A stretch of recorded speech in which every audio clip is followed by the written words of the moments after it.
nacieran, en el 8º día tenían que ser circuncidados. ¿Sí? Esta era una señal en la carne. Era una señal en la carne de todo aquel que creyera en el mismo Dios que nosotros creemos. Amén. ¿Ve? O sea que todo aquel que cree necesita tener una señal. Amén. Y en este tiempo era la circuncisión. Correcto. Yo recuerdo muy bien la historia, ¿verdad?, de Moisés cuando nació su hijo Gerson. Y entonces iban hacia Egipto. Iba Séfora, Moisés y el hijo Gerson. Era un bebé. Y en el transcurso del camino hacia Egipto, Gerson cumplió los 8 días. Pero Moisés, como era muy distraído y tartamudo y qué sé qué tantas cosas tenía, se le olvidó que su hijo estaba cumpliendo 8 días. Siendo que al pacto de Abraham, porque dice el Señor Jesús, llegaron los fariseos y le dijeron a Jesús: nosotros somos hijos de Abraham, ¿verdad? Le dijeron al Señor. Y el Señor Jesús les dijo: si fueran hijos de Abraham, las obras de Abraham harían. Correcto, amén. Y una de las obras de Abraham era la circuncisión. Amén. Entonces, a Moisés se le olvidó circuncidar a su hijo, pero a Séfora no se le olvidó. Mire, al hombre se le puede olvidar el aniversario de bodas, ¿verdad? Se le puede olvidar el 10 de mayo, ¿verdad? ¿Cuántas veces no le ha sucedido a alguna hermanita, ¿verdad? Que ya es 10 de mayo y no hay nada, ¿verdad? Ni un chocolatito, no hay nada, ¿verdad? Y de repente ya sale el esposo todo despavorido como a las 2 de la tarde a comprar un ramo de rosas. Cuando el ramo de rosas deberían haber amanecido en la casa, ¿verdad que sí?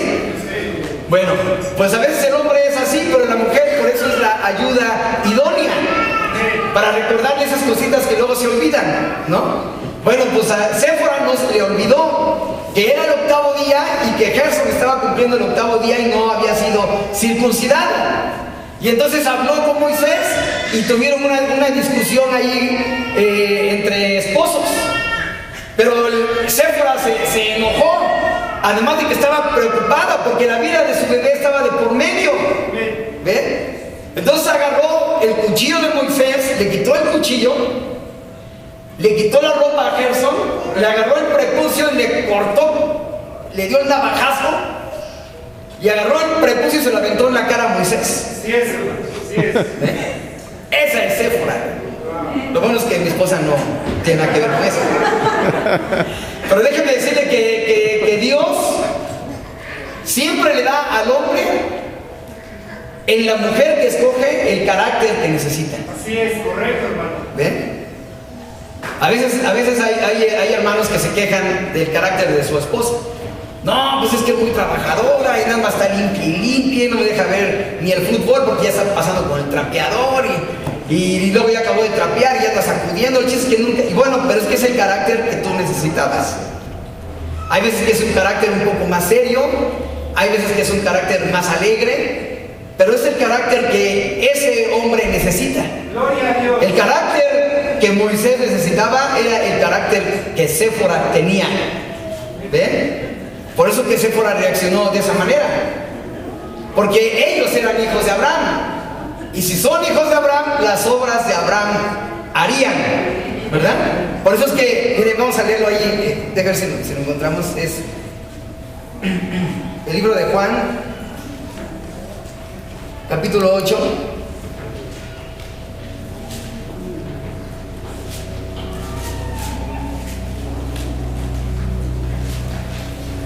Creo que una vez prediqué una serie de mensajes que se llamaba así: las obras de Abraham harían. Y si no, luego la repetimos, ¿verdad? Para recalcar. Juan 8:39, de ver si es 39. Si es 8:39, dice: respondieron y le dijeron, o sea, los fariseos, era una discusión entre la religión contra el Señor Jesucristo, ¿sí? Y los fariseos estaban ahí en su posición defendiendo su religión. Y entonces le dijeron a Jesús, respondieron y le dijeron: nuestro padre es Abraham. Jesús les dijo: si fueseis hijos de Abraham, las obras de Abraham haríais. Amén.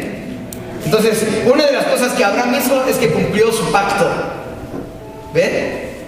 Él cumplió su pacto. Ahora el pacto, ese pacto que hizo Abraham con Dios en aquel tiempo, ahora el pacto es en el corazón. ¿Sí? En aquel tiempo la circuncisión era carnal. Y los judíos se caracterizaban por eso, y hasta la fecha. Pero ahora en el pueblo gentil es en el corazón. La circuncisión es en el corazón. O sea que el creyente tiene una señal en su cuerpo. El que cree en el Señor Jesucristo, ¿cuántos creen en Jesucristo? ¿Y cuántos creen en la palabra de Dios?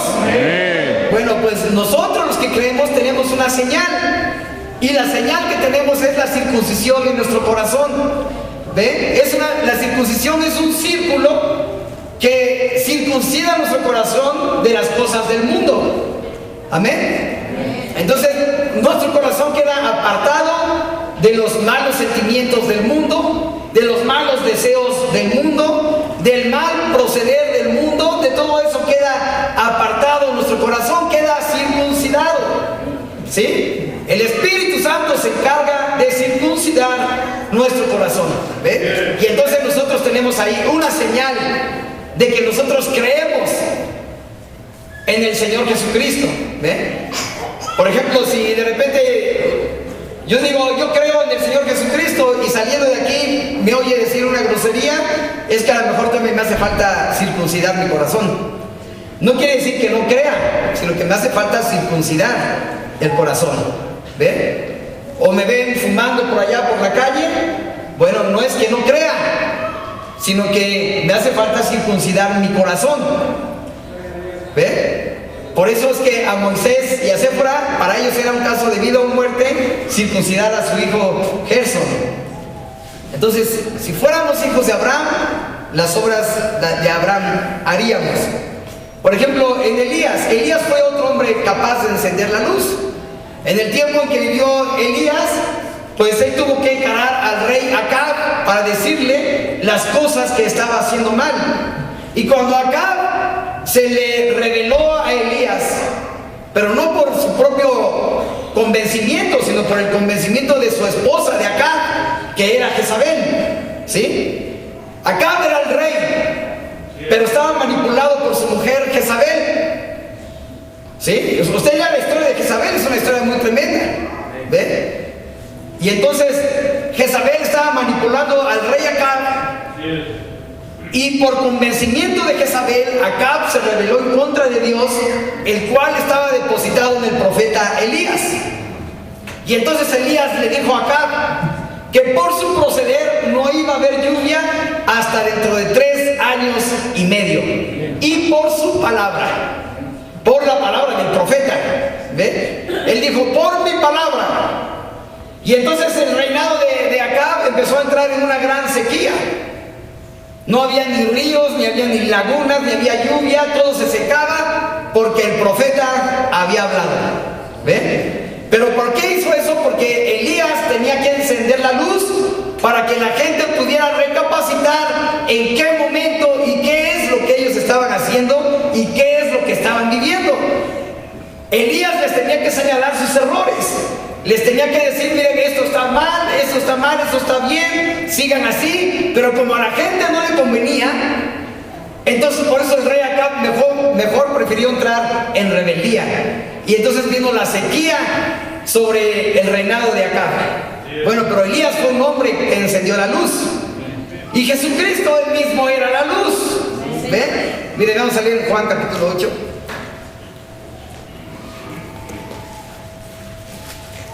¿A cuánto les gusta leer la Biblia, hermanos? Amén. ¿Y si traen?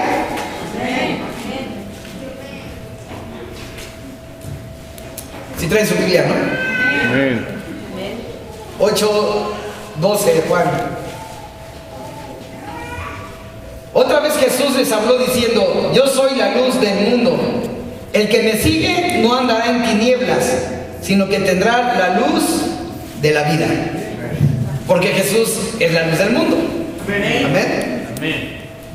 Y entonces después de Jesucristo, cuando Jesucristo fue crucificado y el Espíritu Santo vino sobre 120 personas, entonces ahí empezó a caminar la iglesia cristiana. en una edad que se llamó la edad ortodoxa, que duró aproximadamente 20 años de duración de tiempo, ¿sí? Hasta el año 53, que señala el profeta Branham como el principio de la primera edad de la iglesia, que se llamó Éfeso, ¿sí? Y entonces ahí empezaron las 7 edades de la iglesia: Éfeso, Esmirna, Pérgamo, Tiatira, Sardis, Filadelfia y la Odisea. Sí, ya los habíamos oído nombrar algunos, ¿verdad? A ver, vamos a ponernos de pie, por favor. Y vamos a repetir, ¿sí? A ver, Éfeso, Esmirna, Pérgamo, Tiatira, Sardis, Filadelfia y la Odisea. Muy bien, pueden tomar su asiento. Estas son las 7 edades de la iglesia. Amén. Pero para que vean que no lo estoy inventando, vamos a leerlo en la Biblia. Ahí Dios habló de eso, ¿verdad?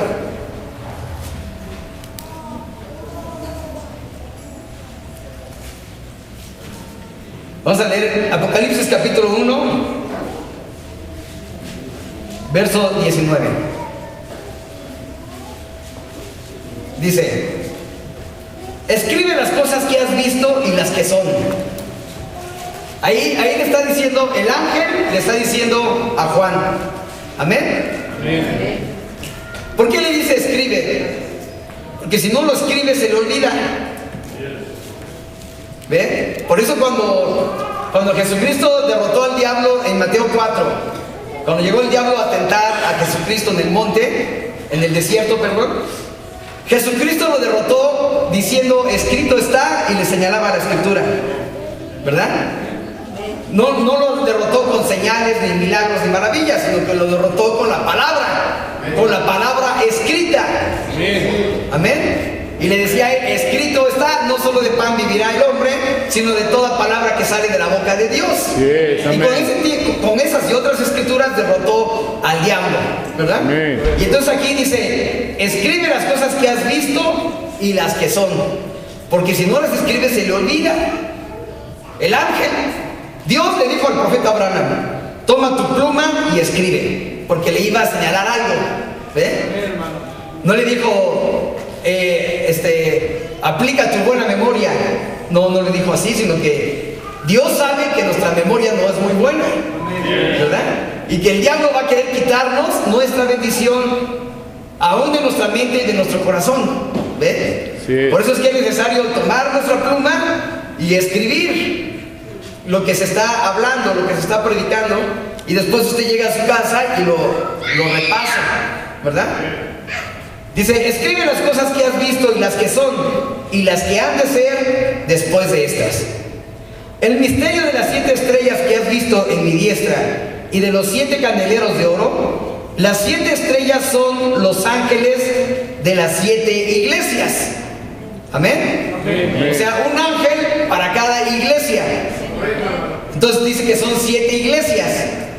Entonces, ¿cuántos ángeles son? 7. Si es un ángel para cada iglesia, son 7 ángeles. Amén. Entonces, si cada ángel tiene una trompeta, ¿cuántas trompetas son? 7. Porque es un ángel para cada trompeta y un ángel para cada iglesia. Amén. Amén. Dice, el misterio de las 7 estrellas que has visto en mi diestra y de los 7 candeleros de oro. Las 7 estrellas son los ángeles de las 7 iglesias, y los 7 candeleros que has visto son las 7 iglesias. Amén. Bien, y entonces aquí van las 7 edades, aquí van los 7 nombres. En el capítulo 2, verso 1 dice, escribe al ángel de la iglesia en Éfeso. Amén. Y luego por aquí sigue la segunda. En el 8. 8, verso 8. Escribe al ángel de la iglesia en Esmirna. Correcto, hermano, así es. Y luego sigue la que sigue es en el verso 12. Escribe al ángel de la iglesia en Pérgamo. Correcto. ¿Ok? Luego sigue otro. 18. Y verso 18. Escribe al ángel de la iglesia en Tiatira. Amén. Luego sigue otra. 3, Capítulo 3, 1. ¿Sí, verdad? Sí. Escribe al ángel de la iglesia en Sardis. ¿Ok? Luego sigue otra. 7. verso 7, capítulo 3, verso 7. Escribe al ángel de la iglesia en Filadelfia. Amén. Y luego sigue 3:14. Escribe al ángel de la iglesia en la Odisea. ¿Ok? Ahí están los 7 nombres de las 7 iglesias y cada iglesia con su ángel. Amén. Bueno, entonces así, de esta manera, empezó a edificarse el árbol novia a través de las 7 edades de la iglesia. Cada iglesia con su mensajero. Éfeso, Esmirna, Pérgamo, Tiatira, Sardis, Filadelfia y la Odisea. Amén. Pero sucede que en el transcurso de Éfeso, Esmirna, Pérgamo y Tiatira vino una situación en la cual Dios permitió que viniera un animalito que se empezara a comer esa edificación del árbol novia. ¿Ve? Es un animalito que empezó a sufrir transformaciones, o ¿cómo le llaman? Metamorfosis. Metamorfosis, como el ajolote cuando se convierte en sapo y así por el estilo, ¿no? Amén. Bueno, este animalito empezó siendo una oruga y luego se empezó a transformar en otros, y cada animalito era una plaga, ¿sí? Cada transformación era una plaga, la cual empezó a comerse el árbol novia que empezaba a crecer desde Éfeso, ¿sí? Empezó a crecer en Éfeso y luego siguió en Esmirna, creció un poco más, y luego en Pérgamo. Pero en Pérgamo entró un tiempo de oscuridad, Pérgamo y Tiatira. ¿Ok? Bueno, en ese lapso de esas 4 edades de la iglesia, Dios permitió que un animalito viniera y se comiera el principio del surgimiento del árbol novia. Mire, vamos a leerlo en el libro de Joel.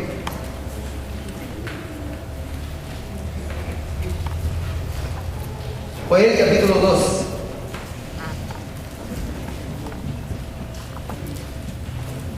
Acuérdense que se enciende una luz. Amén. Dice, vamos a leer desde el verso 1, Joel 1:1.